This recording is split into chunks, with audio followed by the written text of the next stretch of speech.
Good morning, students. Today we'll study about potential due to a system of charges, right?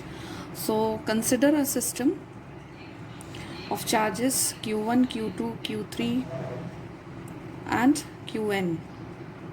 Till n we are taking the charges with position vectors r1, r2, r3 and rn relative to some origin. Okay, now let v1 is the potential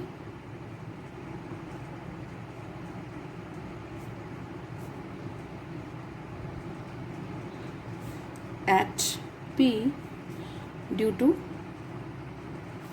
charge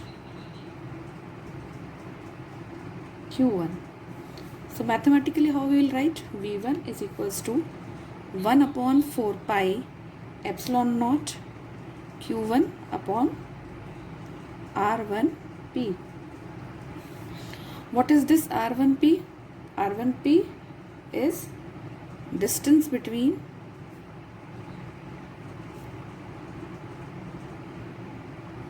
q1 and p, right? Similarly, we can write v2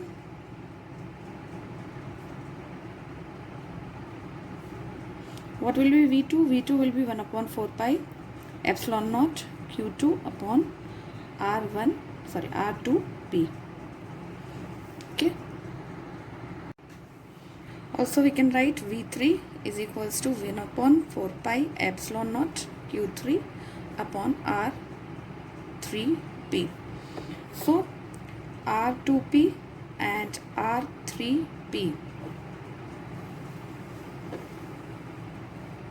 these are distances of p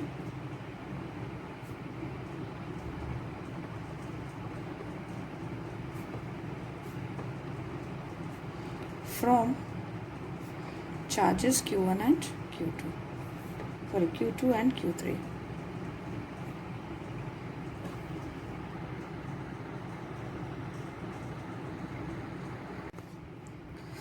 So on for other charges also we can find out, or we can write the potential by this form only. Now by the superposition of charge,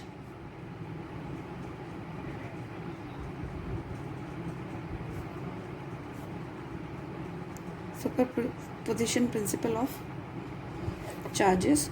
So potential at p due to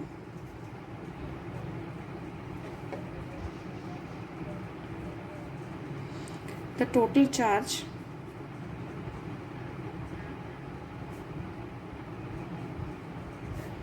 configuration is algebraic sum of the potentials due to individual charges.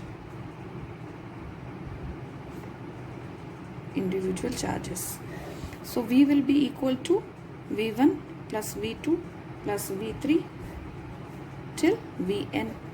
So this we are taking as equation number 1. So on putting the values, we will get V is equals to 1 upon 4 pi epsilon naught q1 upon r1p plus q2 upon r2p, q3 upon r3p, qn upon rnp. Or we can write V equals to 1 upon 4 pi epsilon naught summation of I equals to 1 to n qi upon ri.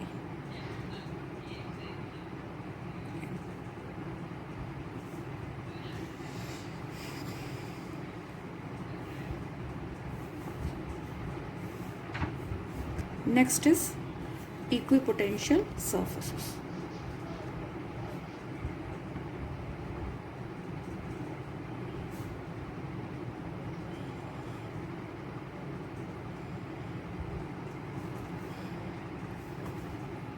So what is an equipotential surface? So what is an equipotential surface? An equipotential surface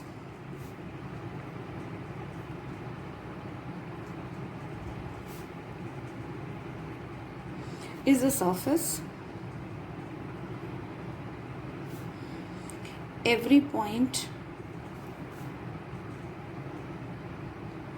of which is at same potential,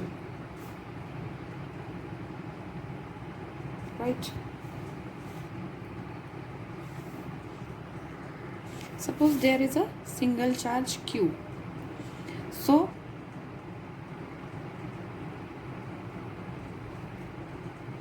suppose these are these concentric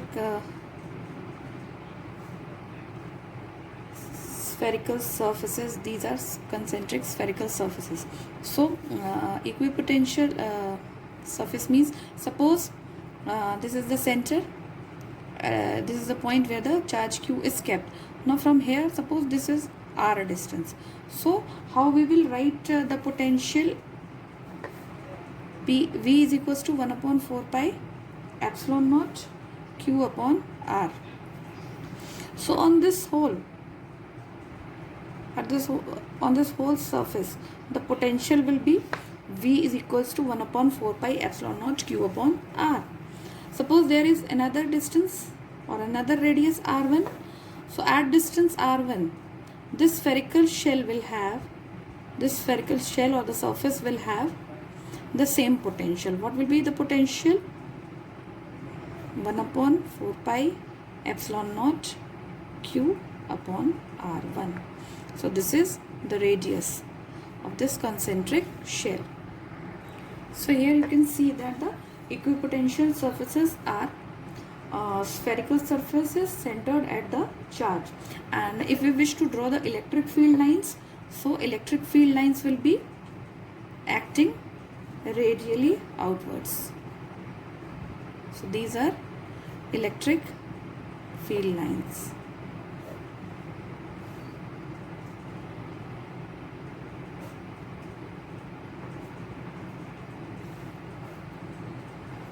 They are radial and Q is greater than 0, right?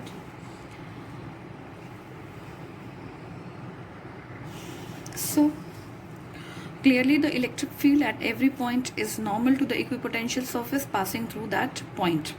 And also, if the field were not normal to the equipotential surface, it would have a non-zero component along the surface. So to move a unit discharge against the direction of the component of the field, work would have to be done. But this is contradiction to the definition of an equipotential surface.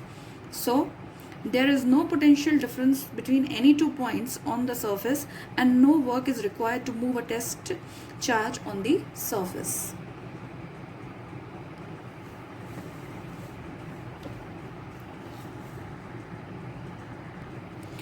Now next is relation between field and potential. So for this let us consider two closely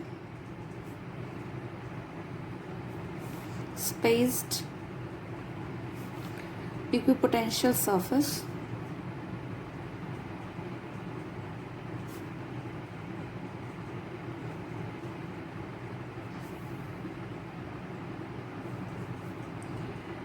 A and B.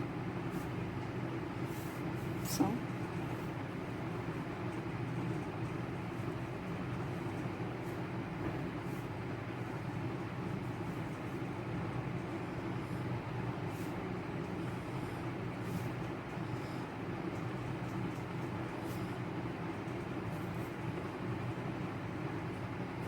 suppose this is A and this surface is B, right?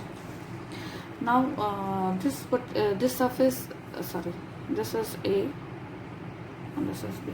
Okay, now surface A has potential V, and potential B has potential V plus del V, right? So this delta V is change in V in the direction of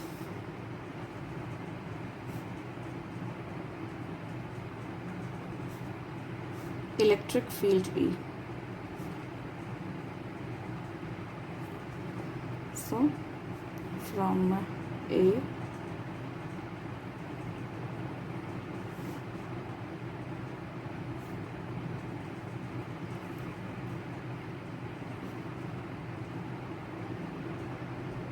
this is point P.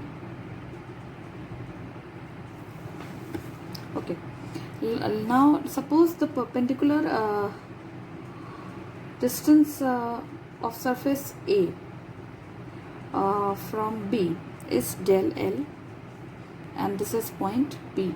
Okay,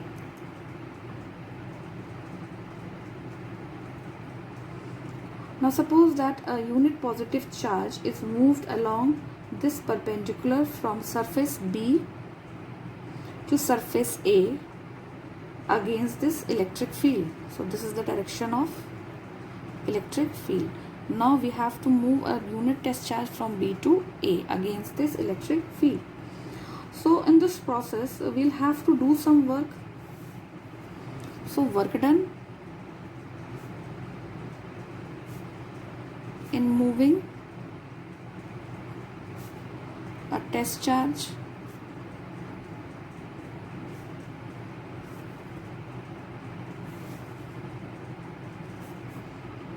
from B to A along the perpendicular distance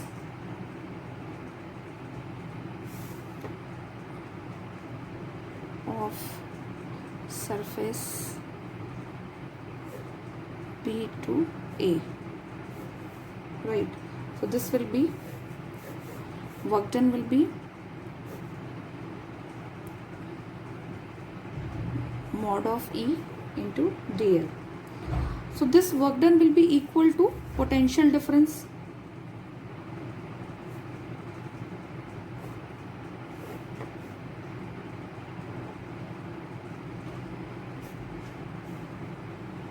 That is VA minus VB. So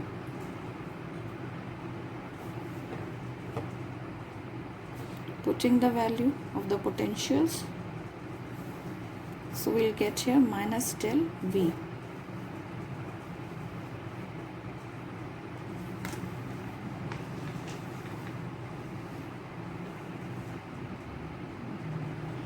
So we can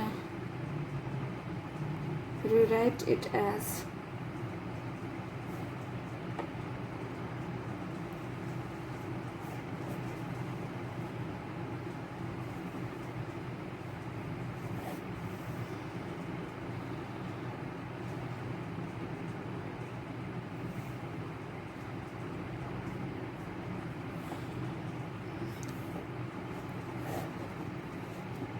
okay. This we have come to two important conclusions, that is electric field is in the direction in which the potential decreases steepest.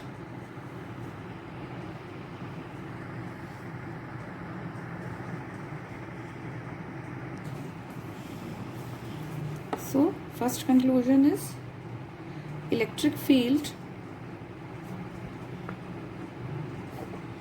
is in the direction in which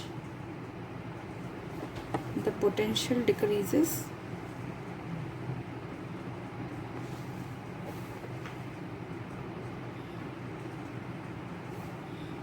steepest. And second point is its magnitude is given by the change in the magnitude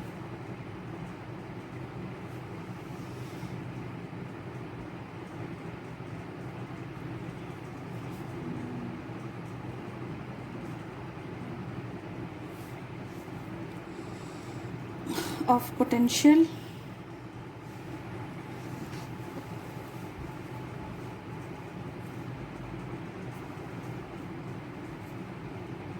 per unit displacement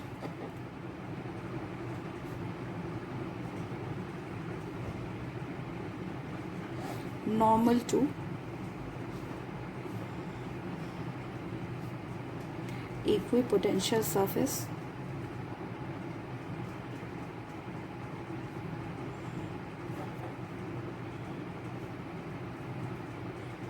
at the point.